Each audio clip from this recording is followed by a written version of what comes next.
continuación vamos a trabajar el texto La represión de 1915.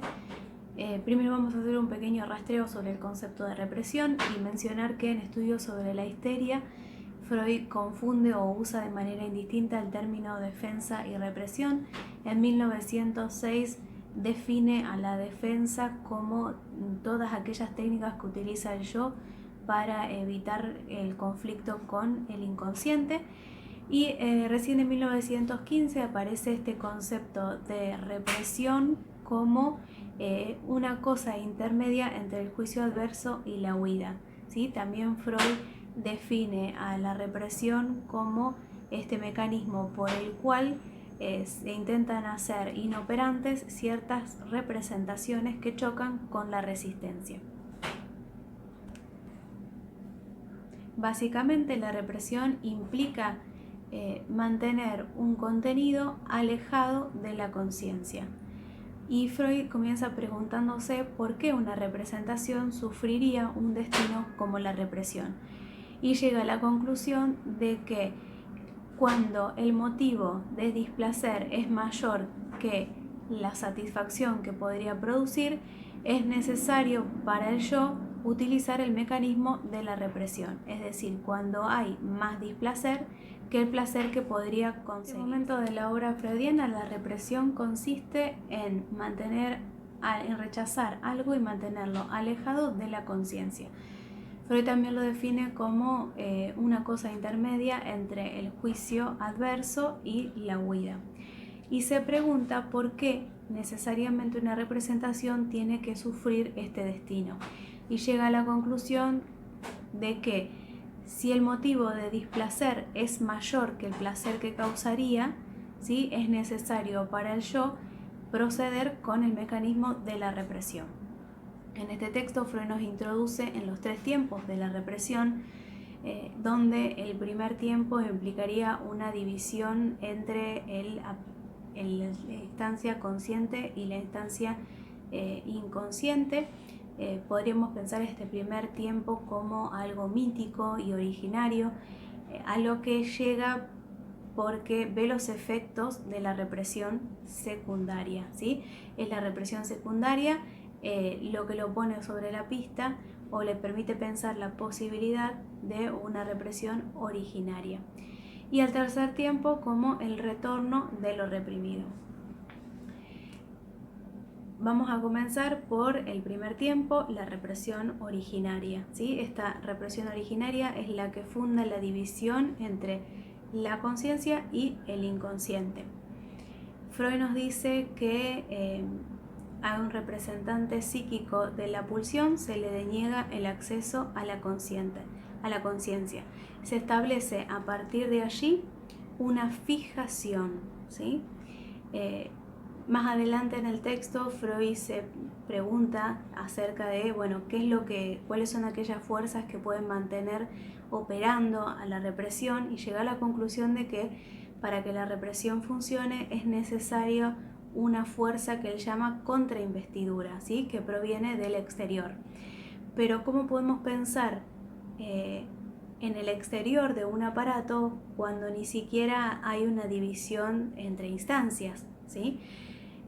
Podemos leer entre líneas aquí que en realidad a lo que se está refiriendo Freud, o podemos pensar esta contrainvestidura como la presión que ejerce la cultura sobre nuestro psiquismo, que hace que necesariamente nuestro aparato se fracture en dos.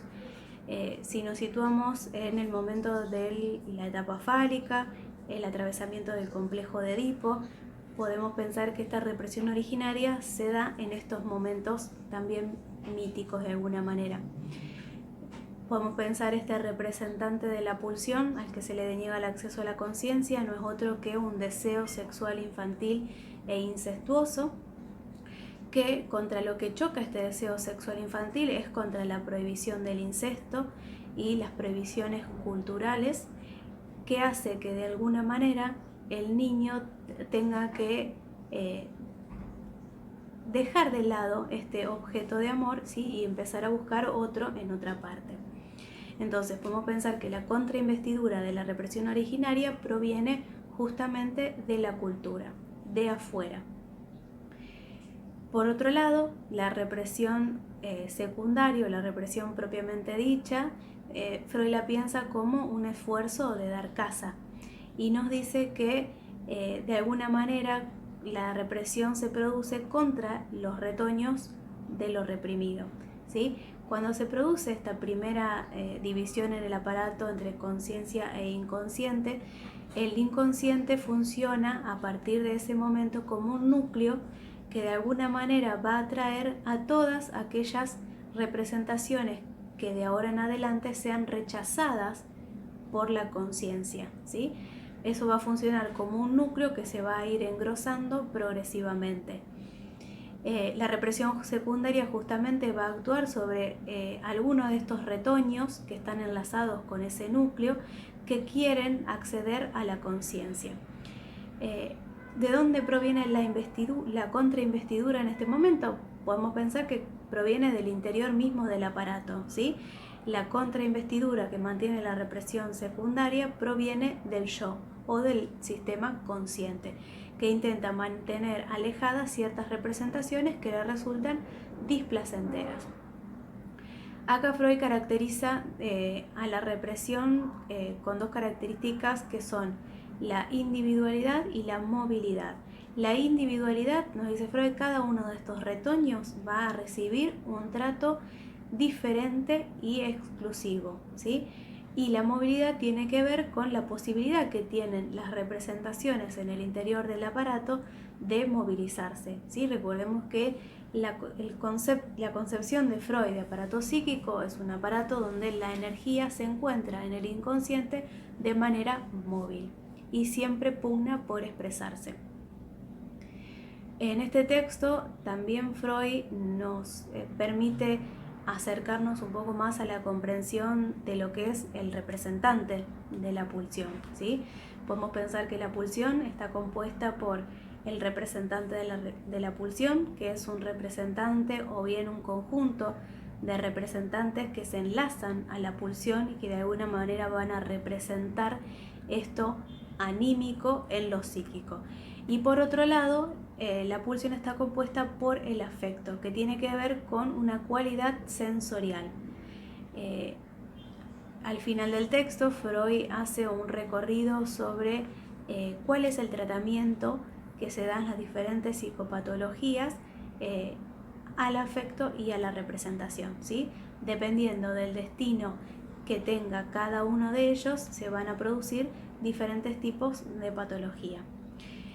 Por último, el tercer tiempo de la represión es el retorno de lo reprimido, ¿sí? Freud nos dice que sabemos que la represión existe porque podemos ver que ha fracasado, ¿sí? El retorno de lo reprimido implicaría la posibilidad de visualizar las formaciones sustitutivas y los síntomas, ¿sí? Esta represión Freud la piensa como originándose a partir de un conflicto psíquico entre la instancia consciente e inconsciente. Hay algo que la conciencia quiere mantener alejado y por eso utiliza como mecanismo de defensa la represión, ¿sí? Esta represión es un concepto central en la obra del psicoanálisis porque de alguna manera la represión es para Freud lo que determina la neurosis en todos los padecimientos.